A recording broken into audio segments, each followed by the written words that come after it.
de abril de 2015. Corinthians humilha, goleia o Danúbio em Itaquera e falta apenas um pontinho matematicamente falando para o Timão avançar para as oitavas da Libertadores. São Paulo perde para o São Lourenço na Argentina, mas continua em segundo lugar no grupo. Botafogo empata, Grêmio e Vasco vencem, mas os três não eliminam o jogo de volta na Copa do Brasil. Em noite de fúria, a lateral do Inter dá chilique, briga com a torcida e é expulso. No Palmeiras, Valdívia participa de coletivo, dá assistência e pode estrear no sábado. E a chegada do tricolor após a derrota na Argentina. Agora é hora do Gazeta Esportiva, véspera de feriado. A gente está feliz, a gente está contente, porque amanhã o programa é ao vivo. A gente quer a sua companhia, mas nós começamos falando do Coringão, que goleou o Danúbio 4-0 e só precisa de mais um pontinho em 2 jogos para garantir matematicamente uma vaga para a próxima fase. Festa da Fiel, festa do Chico Lang, que comemorou o 100º jogo na Libertadores e manteve o aproveitamento de 100% na competição. Quer mais? O peruano Paulo Guerreiro deitou e rolou, tomou conta do jogo, marcou 3 gols. Confira como foi o clima na Arena em Itaquera, na reportagem de Alexandre Silvestre.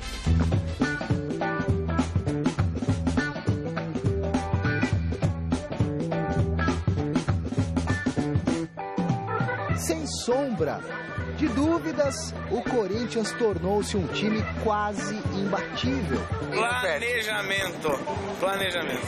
A mão do Tite é o cara. Comporta-se como os fiéis seguidores, que ocupam espaços, que vão pra frente de peito estufado, confiantes, que flutuam no controle da situação. Tudo tem dado certo. Em casa, tirando o Figueirense na inauguração, ninguém consegue derrubar esta força. Desequilíbrio é coisa rara.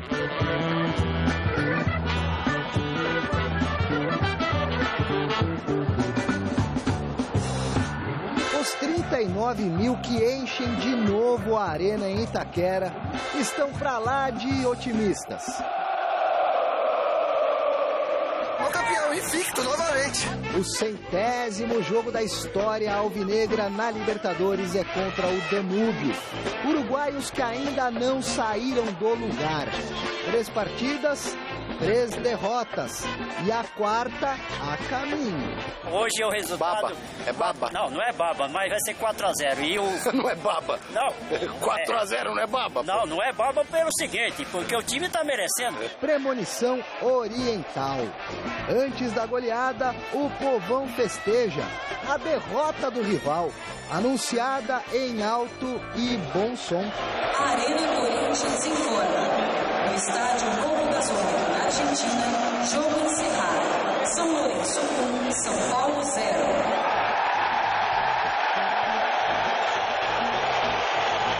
O Tite tem exigido bastante que depois dos treinos eu fique batendo faltas, né? Então todo dia depois do treino eu bato umas faltas lá, cobro bastante e graças a Deus hoje aqui no jogo consegui bater a falta, fazer o gol e ajudar a equipe aí com a vitória. O teu preço vai subindo a cada gol, que nem o dólar? Nada, eu acho que meus empresários vão resolver isso. Eu estou focado no meu trabalho, como já falei.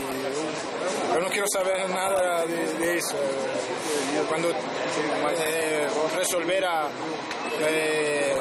o negócio pendente que tem Corinthians comigo, a gente pode começar a falar da renovação. Então, por isso eu estou tranquilo, estou esperando com paciência, como falei com o Roberto, resolver primeiro aquilo e depois começar a falar da renovação. Vitória por 4-0 que matematicamente não garante o Corinthians nas oitavas da Libertadores. Falta ao Timão apenas um pontinho. É uma vantagem considerável, importante, consistente, melhor campanha de toda a história do Corinthians, ela se confirmou hoje, mas a realidade do fato também é de que ele não está classificado. está com saldo, vai estar importante, mas não está classificado. Esse é o fato real e a gente vai em busca disso. O técnico do Danúbio não tem muito a dizer. No campo, obviamente, não se sente nada e eu, desde mi lado, não escutei nada. Palavras feias foram proferidas em campo.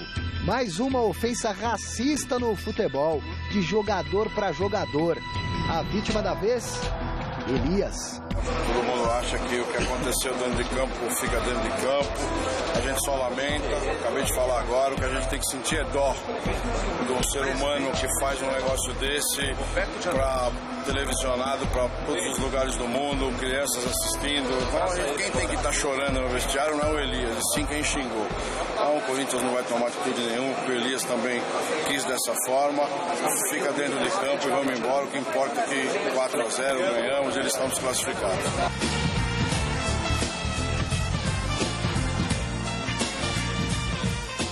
Meu tio Dezinho, acabou de lá de Jales, meu tio Dezinho ligou aqui pra mim perguntando: filho, o que é ano sabático? É um ano que tem sábado a mais, sábado a menos? É uma coisa chique, entendeu? Que é esse raio de ano sabático? É que ele tira um ano pra... Na verdade, o marido da minha amiga, Daniela, que teve bebê agora, que você conhece, né, Celso? Ele tirou ano sabático, ele não trabalhou, ele cuidou da vida. Então se ficar vagabundeando durante o ano, não, mas não foi o caso do Tite. O Tite foi estudar, foi se reciclar. Não foi, acho que, eu sabático. Só queria saber, o que é esse raio de ano sabático? Quer dizer que se você ficar coçando o saco o ano inteiro, é ano sabático. Não, ele foi estudar, se você ficar igual o gato de armazém, dormindo em cima do saco o ano inteiro, é ano sabático. Ô, Godoy, queria que aproveitasse que você falasse um pouquinho da situação que aconteceu com o Elias, né? Ele foi vítima ali de racismo, ficou chateado, mas então, depois ele... eu fiquei, ontem eu vi essas cenas aí, fiquei me perguntando. É claro que existe uma campanha aí para erradicar o racismo, né? Mas lá dentro do campo, um jogador fala pro outro, chama o outro de viado, é o quê? Homofobia. Homofobia. Chama de macaco é o quê? Racismo. E se chamar de elefante? Aí não é nada, pode chamar. E se chamar de filho de uma prostituta, é o quê? Aí é injúria. Se chamar de...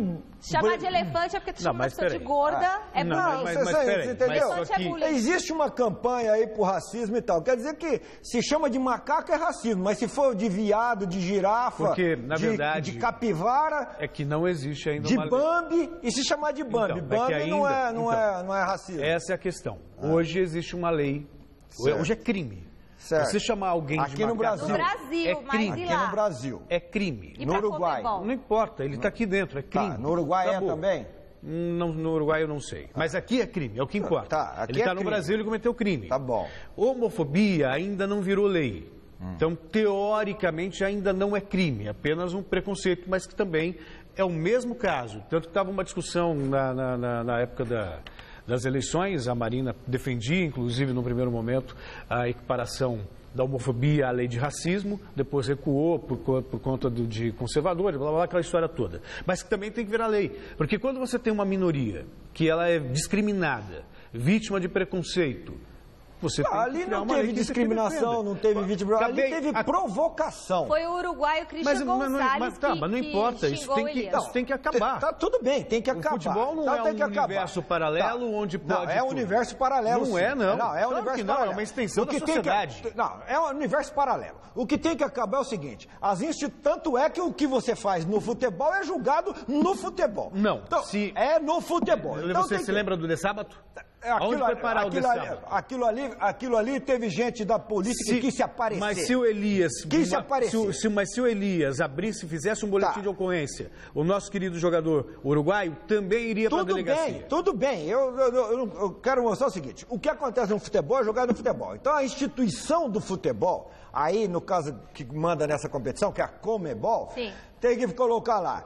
Aquilo que for considerado dentro do estatuto, usa a redação que quiser lá, for considerado racismo, banido do futebol por 6 meses. Eles têm a imagem lá. Pega a imagem, 6 meses para esse Gonzalez aí. Porque o árbitro não deu nada. Foi dentro do futebol. Agora não adianta, porque a palavra de aqui, não, mas tem como provar. Aqui, o cara fala pro Elias, macaco é crime. Aí o Elias chama o cara de macaco lá no Uruguai, não é crime.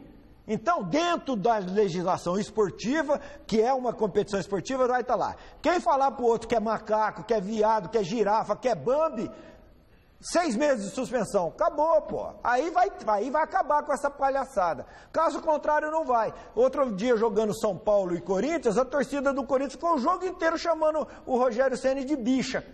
Não, também tá errado. E aí?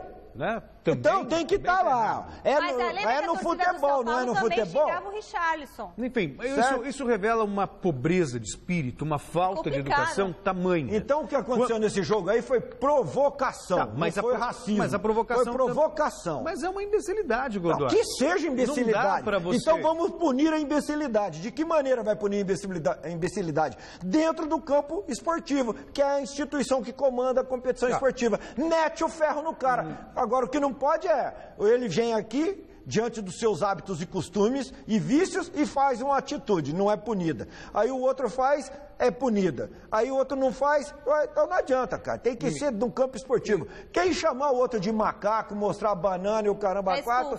Está excluído, exterminado, enforcado, metralhado. Aí acaba com essa palhaçada. Eu acho essa discussão salutar, acho interessante. E eu vou, só mais uma vez, vou defender a tese de que o futebol não é um universo paralelo. É um universo paralelo. Vou explicar por que não. O futebol é uma extensão da sociedade. Tem legislação própria. Então você pode levar uma faca, matar o cara dentro de campo, porque é um universo paralelo. Tem uma legislação própria.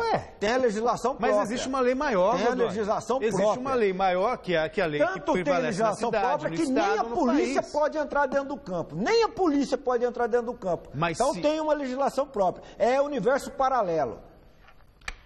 Na saída do intervalo, o Elias não quis se manifestar. Hoje ele divulgou uma nota dizendo que lamentável que episódios como este ainda aconteçam e me revolta ainda mais por ter acontecido dentro do meu país, dentro da minha casa.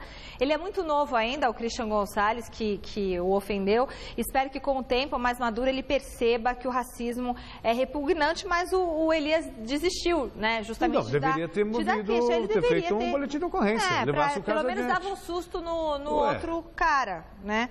Mas, se não sabe se comportar, se não tem educação, se não sabe ter cidadania, né, ele não você só falou, pega ele tem gestos, eu acho inaceitável essa história em nome do ganhar vale tudo, desestabilizar o adversário, provocar, xingar a mãe, xingar a quinta geração. Celso, aí também não dá, não vai xingar a mãe do juiz, por exemplo? Desculpa, legal, tá vendo? Desculpa, xingar a mãe do juiz pode. Mas como que não vai falar? Xingar a mãe do juiz pode. Juiz, ladrão, tem que falar, faz parte do futebol. Então você considera que faz parte de chamar de... Eu não concordo com nenhuma das teses. Xingar de macaco não, porque aí você tá indo para um outro lado, mas tem coisas que fazem parte do futebol. Você vai falar, seu filho da mãe, como que você vai... Você nunca xingou ninguém, Celso? Veja bem, você está confundindo as coisas. Às vezes o calor da emoção... mas mesmo assim... Seu colega de trabalho deu uma entrada dura em você aí, que eu já soube que aconteceu, você se machucou, você não xingou ele? Mas é diferente. Expulsão, Celso, cartão vermelho.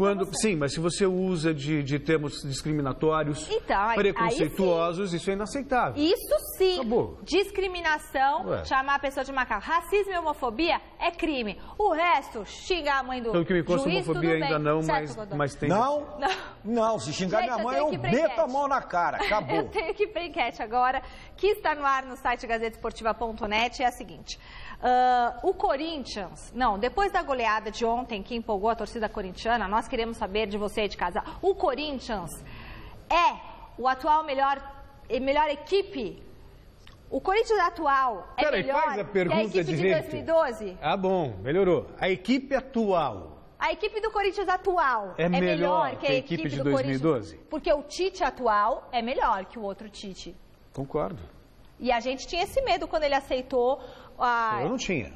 Tinha, todo mundo tinha. Você vai falar por mim agora?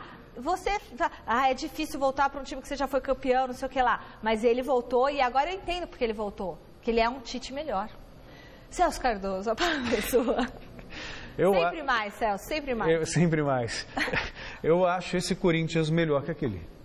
Eu vejo o grande mérito do Tite, que aquele time ele era um time muito disciplinado taticamente e muito forte no setor defensivo. Mas era um time que fazia poucos gols. Então, o Tite evoluiu nesse sentido, que ele continua com uma defesa sólida, consistente, e ao mesmo tempo ele agride muito mais do que aquele outro Corinthians. Então, eu sinceramente gosto mais desse, apesar de que aquele fez história. Foi campeão da Libertadores e campeão do mundo. Esse ainda vai ter que construir essa história. Ai, caramba. Mas o caminho, até aí também, a melhor seleção que eu vi jogar foi de 82. Então, por isso que eu falei, foi de 94. Sei lá, vamos ver. Eu não via de 82 jogar porque eu era bebezinha, mas eu vi todos os vídeos. Godoy, o que você acha? A equipe é a melhor... É verdade, Celso, você tinha 2 anos. Godoy, fala. O meu voto é um colegiado de votos. Pois é não. O meu, o do Toral, o do Zeca Bernardelli, do Debeles, o pessoal lá da Ecobeer. Este Corinthians é melhor, mais empolga mais o torcedor, deixa o torcedor mais satisfeito com o futebol que está sendo jogado. Por enquanto, vamos ver no momento de eliminação.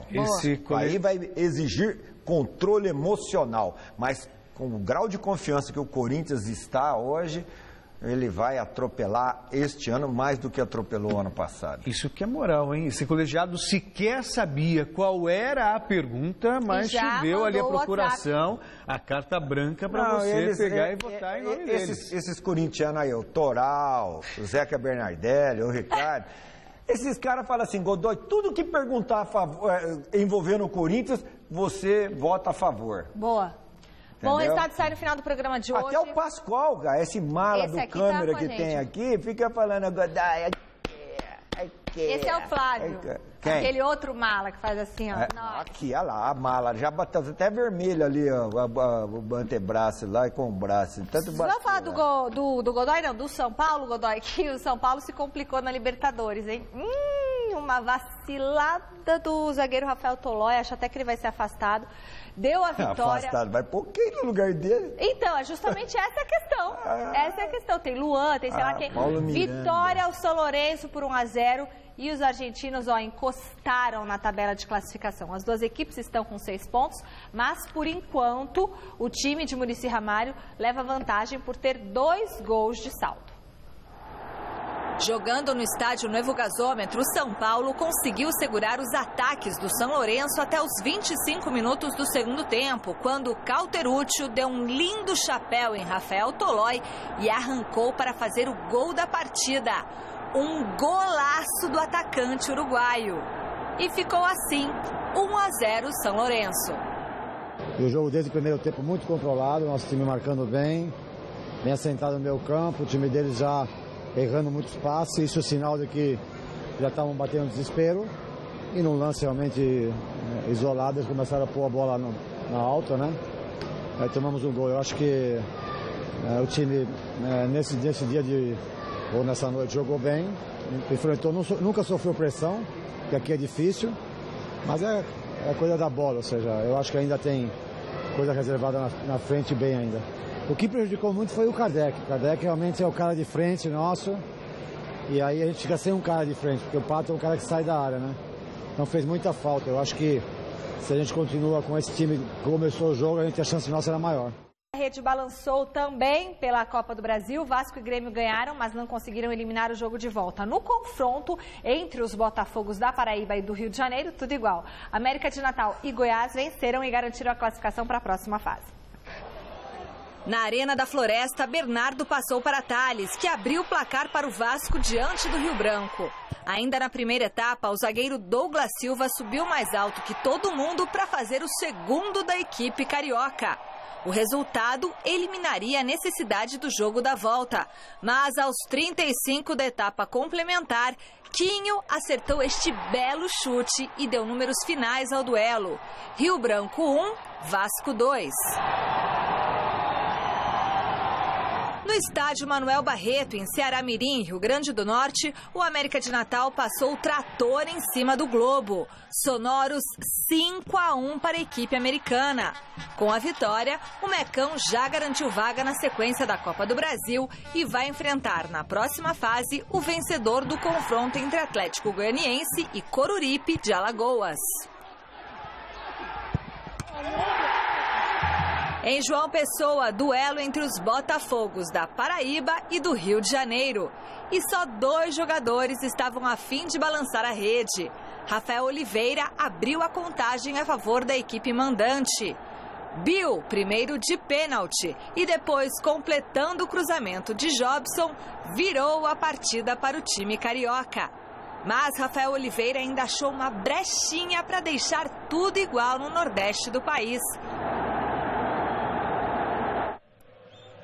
No estádio Amigão, em Campina Grande, Douglas recebeu de Yuri Mamute e fez 1-0 para o Grêmio diante do Campinense. Os donos da casa empataram com Felipe Alves, cobrando pênalti. Quando o jogo parecia se encaminhar mesmo para um empate, Giuliano lançou Luan, que tocou por cima do goleiro e fechou a conta. Final Campinense 1, Grêmio 2. E no Serra Dourada, o Goiás voltou a vencer o Santo André por 1-0 e garantiu vaga na próxima fase. Eric, aos 42 da etapa final, fez o gol da partida. Na sequência da competição, o Goiás irá enfrentar o Independente do Pará. E além de Goiás e América de Natal, mais 3 equipes garantiram a classificação para a próxima fase da Copa do Brasil. O Figueirense venceu o Princesa de Solimões por 2-1 e vai enfrentar o Avaí ou o Operário do Mato Grosso. O Paysandu fez 2-0 no Águia Negra do Mato Grosso do Sul. O adversário do Papão na próxima fase será o ABC de Natal. E o Sampaio Corrêa vai enfrentar o Palmeiras na sequência da competição. Ontem a equipe maranhense goleou o Estrela do Norte do Espírito Santo 4-1. Os resultados de todos os jogos você pode conferir no site gazetesportiva.net. Campeonato Gaúcho, o Internacional recebeu o Ipiranga em partida atrasada da 6ª rodada do Gauchão. O Colorado venceu, assumiu a liderança geral da competição e chegou à 6ª partida sem sofrer gols. Mas, contudo, entretanto, todavia, tudo isso ficou em segundo plano por causa do dia de fúria de um jogador.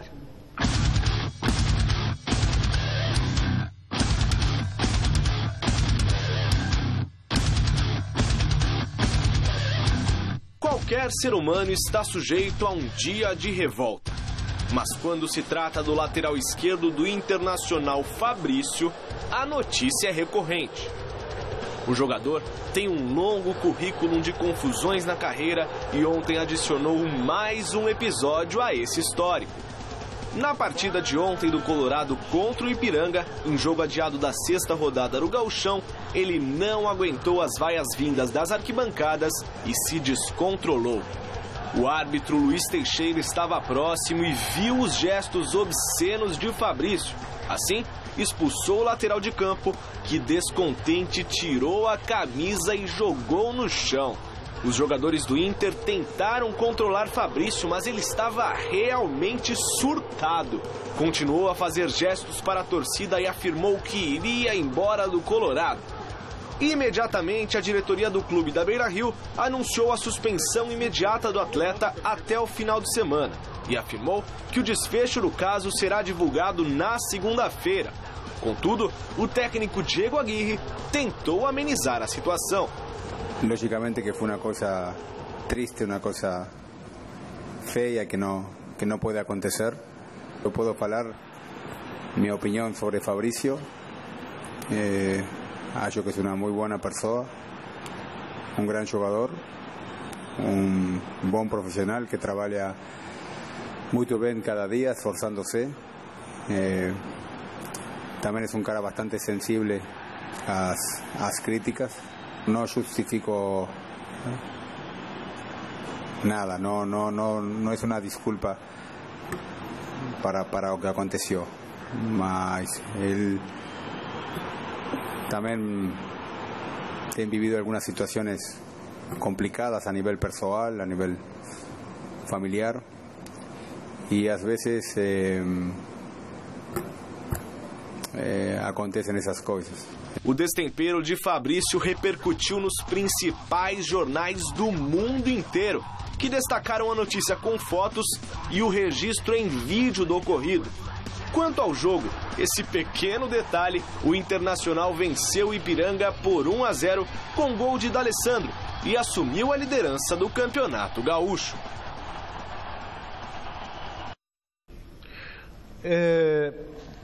Eu vou procurar vou analisar, Godoy, com o máximo de serenidade. Não deve ser fácil para um jogador que está tentando fazer o certo, está tentando acertar, lidar com as vaias da torcida. Não deve ser fácil. Assim como não deve ser fácil para o jogador também que está tentando jogar bola e tem um outro provocando, chamando de macaco, chamando de FDP, chamando seja lá do que for. De quê? FDP? O que é isso? Ah, você sabe. Enfim, seguindo. Então não deve ser fácil. Só que um jogador profissional, um jogador de alto nível, ele precisa ter autocontrole, né? E aí o Fabrício, como bem lembrou o técnico, talvez tenha algum problema familiar, alguma coisa, ele perdeu a cabeça. Ele praticamente se demitiu em campo. Ele foi claro, não vou jogar mais nesse clube. Só que ele não precisava jogar a camisa do Internacional no chão, que isso é um desrespeito. Né? Não precisava ter tido esse comportamento. Perdeu a cabeça, mas eu acho que hoje ele está arrependido do que fez. Poderia rescindir o contrato, poderia ir embora, mas não agir dessa forma, Godoy. Fúria é fúria, Celso. Fúria é fúria. Portanto, eu tô com o Fabrício e não tem que pedir desculpa. A torcida desrespeitou ele, a torcida ofendeu ele, a torcida massacrou ele. Então, se a torcida não respeitou ele, ele não tem que pedir desculpa nenhuma. Pode não fazer mais, tem que aprender com os seus atos e as suas atitudes. Mas eu tô com o Fabrício. Se não respeitou ele, ele retribuiu da mesma forma.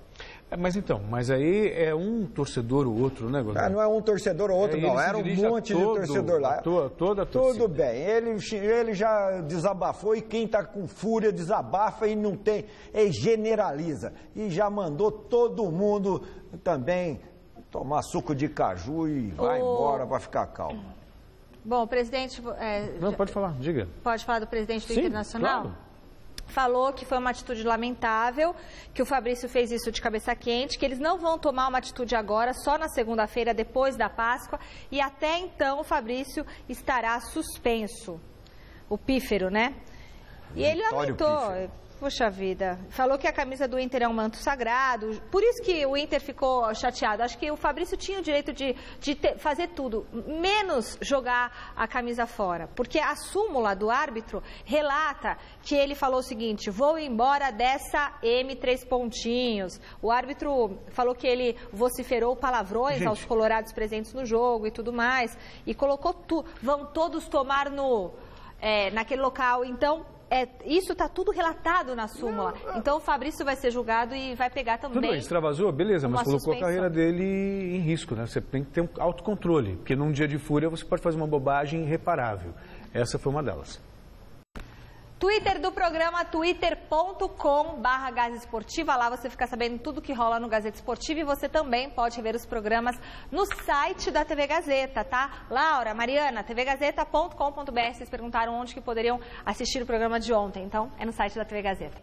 Voltamos a falar do São Paulo, que depois de perder do São Lourenço em Buenos Aires por 1-0, desembarcou nesta tarde na capital paulista. Ai, meu Deus, todo mundo de cabeça quente, cabeça inchada, né? O repórter Osmar Garrafa esteve no aeroporto de Cumbica acompanhando a chegada do tricolor. Apenas policiais e jornalistas estiveram no aeroporto de Guarulhos para receberem a delegação do São Paulo depois de mais uma derrota da equipe na Copa Libertadores da América. E apesar do resultado adverso, a diretoria garantiu a permanência do técnico Muricy Ramalho. Muricy é um grande companheiro. O que a gente precisa entender é que um ou outro resultado adverso não tira o brilho do trabalho dele ao longo do tempo. E não é uma partida que fará com que a gente tome uma decisão. Portanto, não há a menor dúvida que o Muricy é o treinador e continuará sendo o nosso treinador. O abatimento do elenco era grande. Rafael Tolói não escondia esse sentimento e ainda procurava explicações para o lance que originou o único gol da partida, o gol do São Lourenço. A felicidade do atacante. Nós estávamos no mano, ele foi feliz na jogada individual e infelizmente não deu tempo de me recuperar para tentar com que ele não fizesse gol. Apesar da segunda derrota nessa Copa Libertadores da América, o São Paulo permanece na vice-liderança do Grupo 2. E para os jogadores do Tricolor, a classificação ainda está aberta.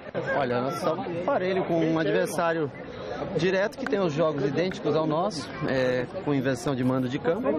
Então eu diria que 50% de chance de estar classificado, 50% de chance de não conseguir. Se jogarmos da forma que jogamos ontem, temos totais condições de vencer os 2 jogos que faltam. A gente sabe que a gente ficou muito chateado porque fizemos um bom jogo e não vencemos. Para buscar essa classificação, Denilson deixou um recado para o elenco tricolor. O que precisa mudar para conseguir essa classificação? Acho que a dedicação de cada um, o querer de cada um, acho que isso tem que estar mudando sempre. Acho que a gente tem que demonstrar mais dentro de campo, só isso. Se a classificação virá ou não, só saberemos daqui 20 dias, depois do clássico contra o Corinthians. Até lá, é voltar para casa e aguardar. E fica, por mais que a diretoria do São Paulo fale, o Muricy está mantido, tá... eu não sei porquê, Godoy, eu não consigo acreditar nisso. Para mim, me parece um casamento já desfeito. Existe aparência, essa coisa está sendo levada, tal, mas não vejo futuro. Acho que não consegue alguém para colocar no lugar dele, deve ser isso. Nomes já especulam por aí, já são falados. Já são falados. Eu não vejo, por exemplo, claro, isso é uma análise minha. A palavra do presidente é a palavra do presidente, ponto. Mas eu não consigo acreditar nisso. Eu não vejo muita satisfação da diretoria com o Muricy no cargo e também não vejo um Muricy devidamente motivado para continuar no cargo. Essa é a questão. Parece que está sempre por um fio. Se não foi agora, talvez um tropeço no final de semana. Só falta um motivo. Essa é a real.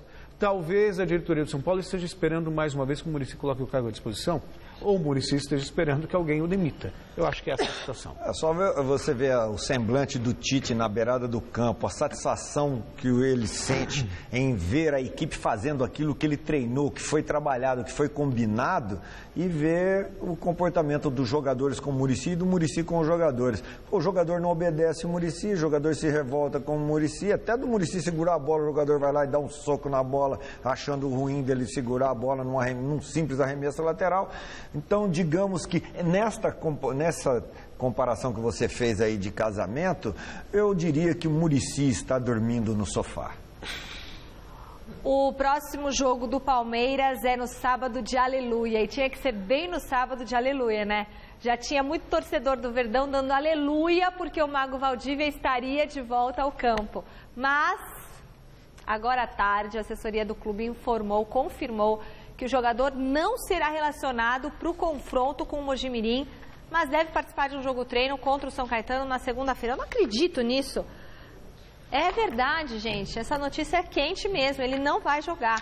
E quem deve ganhar uma chance... Voltei para 3 agora. Eu vou aqui, ó. Quem deve ganhar uma chance nesse final de semana é o zagueiro Vitor Ramos. É que eu tô passada com o Valdívia. A Páscoa está chegando e o Coelhinho deve trazer um presente para a torcida do Palmeiras. Contra o Mojimirim, depois de amanhã, Valdívia deverá ser relacionado. No treino coletivo, o chileno atuou entre os reservas. Correu bastante, deu assistência e deixou o técnico Oswaldo de Oliveira animado. A primeira partida do Mago na temporada poderá ser no sábado de Aleluia.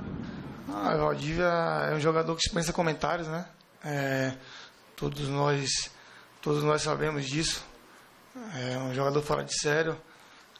Mas tá muito bem, voltou a treinar, tá bem. E aí eu não sei se ele vai jogar ou não. Aí só quem pode informar isso é a parte da comissão, o professor Oswaldo. Vitor Luiz treinou na lateral esquerda, na vaga de Zé Roberto, que se recupera de lesão. Cristaldo, Rafael Marques e Dudu mais à frente, com Robinho na articulação. E Vitor Ramos ganhando uma chance no lugar de Tóbio. O professor Oswaldo coloca isso todo dia, não tem equipe titular nem reserva. Vocês estão vendo aí, o treinamento tanto a equipe B, a equipe A não tem. Então a gente trabalhando sempre no dia a dia, trabalhando pesado, com tranquilidade, com determinação. Eu acho que vai chegar o momento, não só meu, mas de todos. E é isso. Não foi diferente, já graças a Deus é o terceiro jogo que eu vou poder fazer com a camisa do Palmeiras. E é isso, estou muito bem. Espero, se Deus quiser, poder manter uma sequência e ir bem no jogo e manter uma sequência. É o que o professor Oswaldo fala, sempre vai ter oportunidade para todos, só basta a gente estar preparado que vai chegar o momento. Bom, fica a expectativa para a estreia do Valdívia. Se bobear, é capaz do Cleiton Xavier estrear antes dele. E aí, se o Cleiton Xavier estrear antes dele, acho que ele vai curtir um banco de reservas. Se ele quiser jogar, ele é titular tranquilamente, porque ele sobra nesse elenco do Palmeiras aí. Se ele quiser jogar, mas como ele não tem comprometimento, não tem responsabilidade e está se lixando pro Palmeiras, a diretoria fica aí chupando o dedo, né, e ele fazendo o que ele quer, a hora que quer, do jeito que ele quer. Enquanto esse vínculo estiver ativo, né, esse contrato estiver ainda valendo, né? O Palmeiras vai ter que engolir tudo o que o Valdívia fizer. Hora de falar do Santos, que segue treinando para enfrentar o Corinthians domingo lá em Itaquera. E o atacante Robinho falou da expectativa para o clássico. Botou lenha na fogueira, hein? Confira na reportagem de Alexandre Silvestre. O rei das pedaladas está de volta em carne e osso para reforçar o Santos no clássico deste domingo contra o Corinthians na Arena em Itaquera. Mas será que o Robinho de verdade viu o que o Timão aprontou para cima do Danúbio quarta-feira passada? Eu infelizmente não assisti o jogo ontem, estava jogando videogame com meus filhos, mas respeito todos os jogadores do Corinthians, respeito o time do Corinthians, sei que eles estão vindo num momento muito bom, mas no futebol as coisas mudam muito rápido, né? A gente jogando bem, ganhando, com certeza os elogios que o time do Corinthians está recebendo agora vão mudar, vão passar de lado. Enquanto o Robinho esteve na seleção brasileira, o Santos tropeçou. Perdeu para a Ponte Preta, empatou com o São Bento. Olha, a gente sabia que uma hora a gente poderia perder futebol. Infelizmente, também acontece as derrotas, né? A gente queria adiar isso para mais longe possível. Mas, enfim, aconteceu de a gente perder agora. Momento que a gente também pode perder, poderia perder. Então, acho que o que a gente não pode perder é a confiança em nós jogadores, né, e perder a tranquilidade. Eu acho que futebol, nosso objetivo é ser campeão e acontece dessas coisas. Vai ter dia que a bola não vai entrar, né, então a gente tem que ter a cabeça no lugar e saber que mesmo com as derrotas, temos que continuar procurando fazer de tudo para jogar bem. Mas o retrospecto de Robinho frente ao Corinthians, o próximo adversário, é quase impecável. 8 triunfos, 1 empatezinho. E na vez que perdeu, ele já havia sido substituído quando o rival marcou o gol da vitória. Tabus, eu acho que não me preocupo muito com isso, né? Procuro vencer os jogos para ajudar o meu time nas suas competições. Eu acho que o meu objetivo é sempre ser campeão. Quanto mais títulos eu ganhar, melhor. Eu não me preocupo com tabu de gols, de vitórias em cima de adversário. Duro será manter a escrita positiva diante deste Corinthians quase imbatível na nova casa. Uma hora o Corinthians tem que perder ali. Espero que seja domingo contra nós. A gente vai fazer de tudo para que isso aconteça, né? Se o Corinthians ganhou todos os jogos lá, porque fez por merecer, porque jogou bem, porque marcou em cima, mas uma hora isso vai acontecer. Espero que seja agora. Pode parecer estranho o que o Robinho disse aí, que ficou jogando videogame com o filho dele ao invés de assistir o jogo do Corinthians, mas o Robinho é dessa geração videogame. Aí, entre o videogame e o jogo real, mesmo sendo adversário futuro, ele vai pro videogame. Ele não tem essa preocupação. Ele vai entrar em campo e vai jogar contra o adversário que aparecer na frente dele. Taticamente, quem tem que se preocupar é o técnico. Determina o que ele tem que fazer, ele vai lá e faz. Tá? Não pense que isso é um desleixo, não. É assim, o Robinho e o Neymar também. Muito bem. Resultado final da enquete de hoje do site gazetesportiva.net. O Corinthians atual é melhor do que a equipe de 2002? Sim, 60% dos votos. 2012. 2002. Eu falei o quê? 2002. Mas com certeza é melhor que 2002, Celso? Sim. Então, pronto. Acertei a enquete. Gazeta Esportiva de hoje termina aqui. Amanhã, às 10h30 da manhã, tem Super Esporte. Às 6h30 da tarde tem Gazeta Esportiva ao vivo, porque é feriado, mas a gente está aqui trabalhando, suando, labutando, com muito amor e carinho para você. Um beijo, tchau. Um abraço no Jornal da Gazeta. Um abraço, Montanha. Boa Páscoa. Fique com Deus. Ainda é possível. Amém.